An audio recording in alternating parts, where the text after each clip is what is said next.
आशय वाळंबे यांना मी इथे निमंत्रित करेन. पुस्तकवाले या काय म्हणूया त्याला मोबाईल बुक स्टोअरच्या निमित्ताने आपल्याला जे ऑनलाईन पुस्तकाशी निगडीत आहेत त्यांना हे अतिशय जवळनं माहिती असलेलं नाव आहे. मराठी पुस्तकं लोकांच्या दारात पोहोचवणे आणि वाचन चळवळ जिवंत ठेवणे हे उद्दिष्ट घेऊन आशय काम करतायत.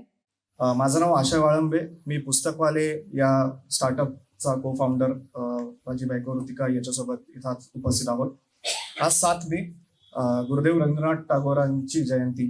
त्यांच्या 3 ओळींनी मी आजच्या बोलण्यास सुरुवात करतो. Where the mind is without fear and the head is held high, where knowledge is free. मार्च 2020 कोविड काळात सर्वत्र भीती होती.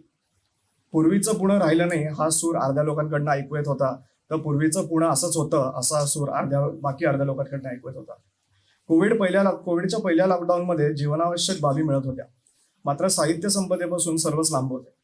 अनलॉकमध्ये काही दुकानं सुरू देखील झाली, पण तिथं जाऊन पुस्तक घेणाऱ्यांचं प्रमाण कमी होते. वाचक आणि पुस्तकांमधली ही दरी भरून काढण्यासाठी एक संकल्पना राबवली आणि पुस्तकवाले या स्टार्टअपचा जन्म झाला. जर लोकांना पुस्तकांच्या दुकानापर्यंत जाता येत नसेल तर आपण लोकांपर्यंत पुस्तकं घेऊन जाऊया हा साधा सोपा विचार होता. 1 कार, 4 टेबल, 3 सुटकेस पुस्तकं आणि आम्ही दोघं असं सोसायट्यांमध्ये पुस्तकांची प्रदर्शनं लावायला लागलो. गेल्या 5.5 वर्षात हा उपक्रम 1 ऑगस्ट 2020 साली योगायोगाने टिळकांची 100वी पुण्यतिथी होती तर पुण्यात हा प्रयोग सुरू झाला. तर गेल्या 6 वर्षात 1800हून अधिक प्रदर्शनं, ज्यात 1000हून अधिक सोसायटीज, 50हून अधिक शाळा, 20हून अधिक कॉर्पोरेट्स, साधारणतः 50,000हून अधिक कुटुंब जोडली गेली आणि साधारणतः 2 लाख पुस्तकं आम्ही विकली. पुण्यात कोथरूडपासून वाघोलीपर्यंत, मोशीपासून रावेतपर्यंत आणि खडकवासल्यापासून हांडेवाडीपर्यंत आम्ही वेगवेगळ्या ठिकाणी पुस्तकांची प्रदर्शनं केली. आमच्यासोबत 50हून अधिक तरुण मुलांची टीम ही प्रदर्शनं उभी करण्यात मदत करतात. तर पुढचं जे मी सांगणार आहे हे ऑनफिल्ड केलेल्या प्रदर्शनाचे अनुभव आणि निरीक्षण आहे, याच्यात निष्कर्ष नाही आहे. पुस्तक प्रदर्शन ही संकल्पना पुण्यासाठी नवीन नाही आहे. अत्रे सभागृहातील प्रदर्शनं, इंजिनिअरिंग कॉलेजमधले प्रदर्शनं ही वर्षानुवर्ष चालत आली आहेत. गेल्या 3 वर्षापासून पुण्यात सुरू झालेले पुणे पुस्तक महोत्सव किंवा बालपुस्तक जत्रा याने अजून हुरूप वाढलाय. या पुस्तक प्रदर्शनात नवीन काय करता येईल याचे प्रयोग पुस्तकवाले करत असतात. तर पुस्तक प्रदर्शनाचे आपण 4 भाग करू शकतो. एक म्हणजे त्याचं प्रयोजन काय आहे, दुसरं त्याचं इकॉनॉमिक्स किंवा बिझनेस मॉडेल काय आहे, तिसरं त्याचा इम्पॅक्ट आणि परिणाम काय होतोय आणि चौथं म्हणजे सस्टेनेबिलिटी. मुळात आपण प्रयोजनापासून सुरुवात करू. पुस्तकांचे प्रदर्शन ही पुस्तकांची ओळख निर्माण होणे, ती हाताळता येणे आणि त्यातून विक्री झाली तर हे उत्तम. या प्रयोजनातून सुरू केलं तर त्याला ते वाहतं राहतं. सध्याची परिस्थिती अत्यंत आश्वासक आहे. मागणी आणि पुरवठा दोन्ही आहे. बोरसे सरांनी जसं सांगितलं, मंगलाताईंनी जसं सांगितलं किंवा आता अजून दोघांकडनं आलं की वितरण हा सगळ्यात कळीचा मुद्दा आहे. त्यामुळे लोकांपर्यंत पुस्तकं आपण जर नेऊ शकलो तर त्याला जास्त मागणी मिळते. जर पुस्तकांची दुकानं आपण बघितली तर पुण्यातील हाय डेन्सिटी एरियाजमध्ये सुद्धा पुस्तकांची दुकानं कमी आहेत. म्हणजे अगदी स्टॅटिस्टिकली बघायचं झालं तर स्वारगेट पासून साताऱ्यापर्यंत किंवा दांडेकर पुलापासून तर थेट सिंहगडापर्यंत पुस्तकाची दुकानं खूप कमी आहेत, जिथं हा सगळा खूप मोठा डेन्सिटी वर्ग आहे. जर पुण्याची आता आपण लोकसंख्या बघितली साधारणतः 65 ते 60 लाख ही PMCची आणि जर PCMC वगैरे कन्सिडर केलं तर साधारणतः 65 ते 70 लाख लोकसंख्या आहे. तर या सगळ्यांसाठी आत्ता केवळ 75 ते 100 दुकानं पुण्यात आहेत. म्हणजे प्रति लाख 1 पेक्षा कमी दुकान आहे.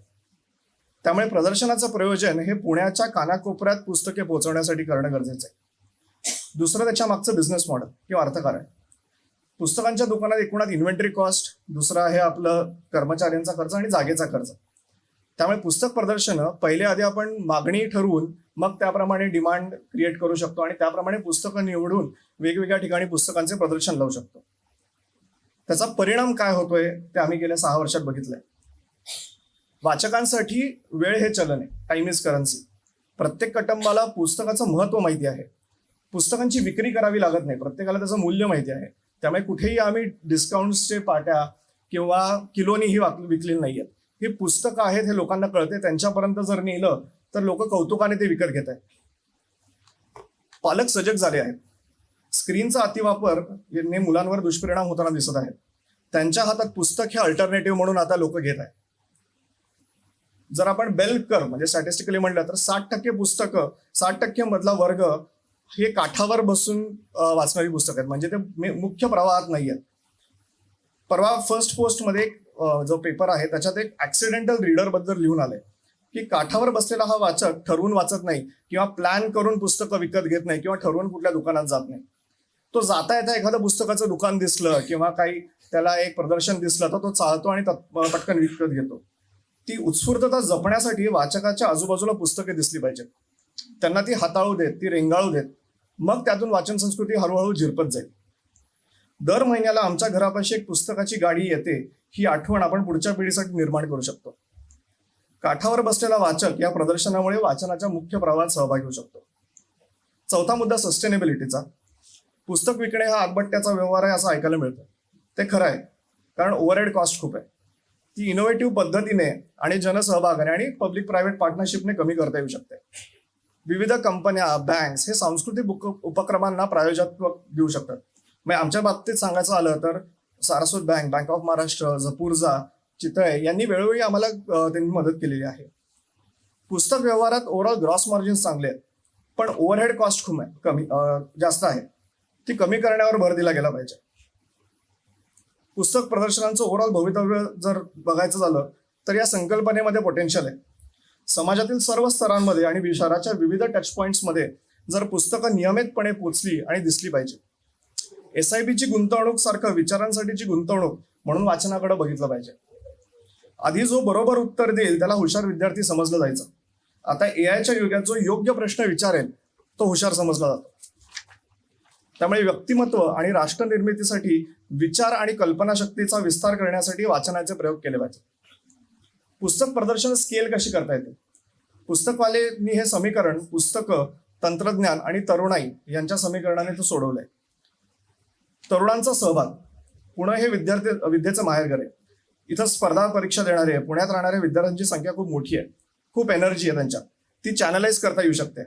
आम्ही पुस्तकवालेच्या माध्यमातून 100हून अधिक मुलांना कमवा आणि शिका योजनेच्या अंतर्गत वेळोवेळी जागोजागी पुस्तकं प्रदर्शनं लावायची संधी देतो. त्याचबरोबर पुणे बुकीज, पुणे रीड सारखे अनेक उपक्रम दर रविवारी पुण्यात घडत असतात.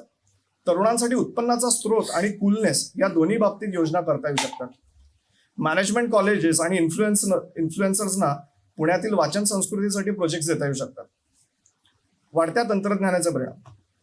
तंत्रज्ञान वापरून हा व्यवसाय एफिशियंटली चालवता येऊ शकतो. इन्व्हेंटरी प्लॅनिंग पासून ते बिलिंग पर्यंत सॉफ्टवेअर खूप सोयीचे आहेत. डेटा अनालिटिक्स जसं म्हटलं की पूर्ण डेटा आपल्याला कळतो की कुणी कुठे काय पुस्तकं वाचली आहेत, जेणेकरून पुढच्या प्रदर्शनात कुठली पुस्तकं न्यायची किंवा एखाद्या कुटुंबाला पुढचं कुठलं पुस्तक रेकमेंड करायचं हे आपण करू शकतो. आता जे डिसेंबरमध्ये पुणे पुस्तक महोत्सव झालं त्याच्यात पुस्तकवाल्यांनी AI चा वापर करून मुलांसाठी आणि पालकांसाठी जिनी नावाची कन्सेप्ट लॉन्च केली होती, ज्याच्यात मी काय वाचू या प्रश्नाला AI थ्रू उत्तर दिलं होतं. सोशल मीडियाच्या माध्यमातून जास्तीत जास्त लोकांपर्यंत पोहोचता येऊ शकतं, so that they can invite for more exhibitions. आणि आता शेवटी सरकार आणि प्रशासनाकडनं असलेली अपेक्षा. पुणे पुस्तक महोत्सव, बालजत्रा, साहित्य संमेलने हे स्तुत्य उपक्रम आहेत. याला आपण वारीची उपमा देऊ शकतो. हे वर्षातून 1-2 वेळा होणारे उपक्रम आहेत आणि लोकांचा वाढता सहभाग कौतुकास्पद आहे. या वारीला कॉम्प्लिमेंट करण्यासाठी जागोजागी घरोघरी कीर्तने करण्याची गरज आहे. पुण्यात 10,000हून अधिक रजिस्टर्ड हाऊसिंग सोसायटीज आहेत. शेकडोनी शाळा, कॉलेजेस आहेत आणि तितक्याच कंपन्या आहेत. बागा, नाट्यगृह, कला केंद्रे शहरभर पसरली आहेत. या सगळ्या टच पॉइंट्सवर पुस्तक विक्री करता येईल अशी व्यवस्था केली तर पायरसी देखील कमी होईल. माननीय चंद्रकांत दादांनी हा उपक्रम कोथरूड विभागात सुरू केलाय. पुस्तकवाले शहरभर हे प्रदर्शन करत असतात. असे जर अजून उत्साही मंडळी सहभागी झाली तर संपूर्ण इकोसिस्टीमला त्याचा फायदा होईल आणि आमची टीम या सहकार्यासाठी उपलब्ध आहे.